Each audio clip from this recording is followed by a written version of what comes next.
Ku danna subscribe sannan ku danna alamar ƙararrawa domin samun sababbin shirye-shiryenmu da zaran mun ɗaura.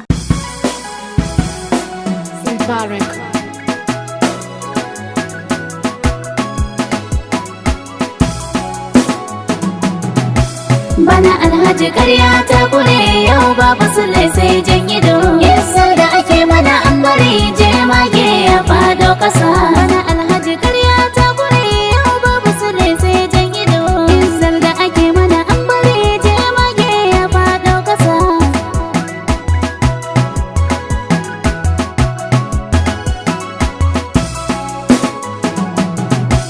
Alhaji ka bani kuɗin abinci na lura kana neman gudu. Nema zai bani kuɗin jiya na kunan da ya sha mini ya gudu.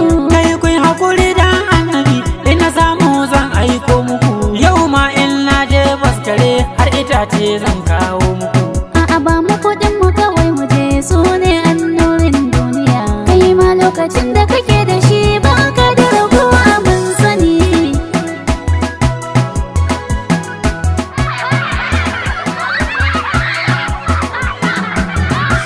Ni fa Allah kuɗi na an saka ban dama ka daina hajijiya. Kai ka san baka da kusure hada ce mini in karo niya. Yan mata ki mini afuwa dan Allah ki shafar lafiya. Ni kaina ma ciwo yake na jingini ne ma na tsaya.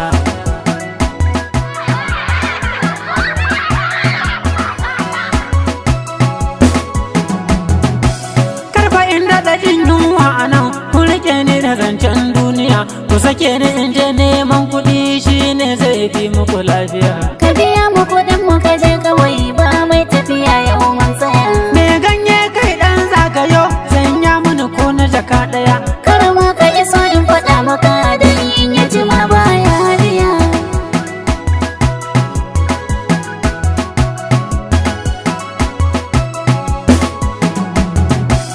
Wai yaya kuke ta hatsaniya ko da Allah ji ai bai kyautu ba. Shine babban attajiri a kasan nan mai karfin gaba.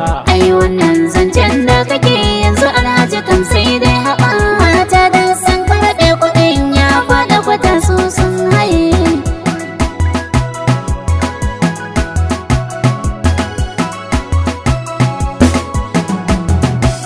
Yanzu dai yalla bai taimaka ka biya mini bashin nan duka. Ka haɗa min hada jaka biyu in sai masara in kai nika. Kai Allah ji bai gane ni ba ai da bai fara faɗar haka. Wata ran da na zo ni ka taimake ni iyali na ba lafiya. Sai ka ce in karɓi jaka ɗaya kuma in maka ninkiran biya. Hana taimaka masu kuɗin ruwa ba sa kai karshe lafiya.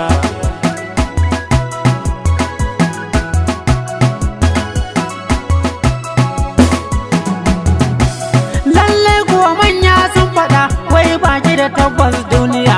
Yanzu kai Allah ya mayar haka ni yau sai yar jallabiya. Ai kudin ruwa ba kai ba ne ba a tafiya ko an tsaya. Allah ji abin da kai mana har ina kwalla in na tuna.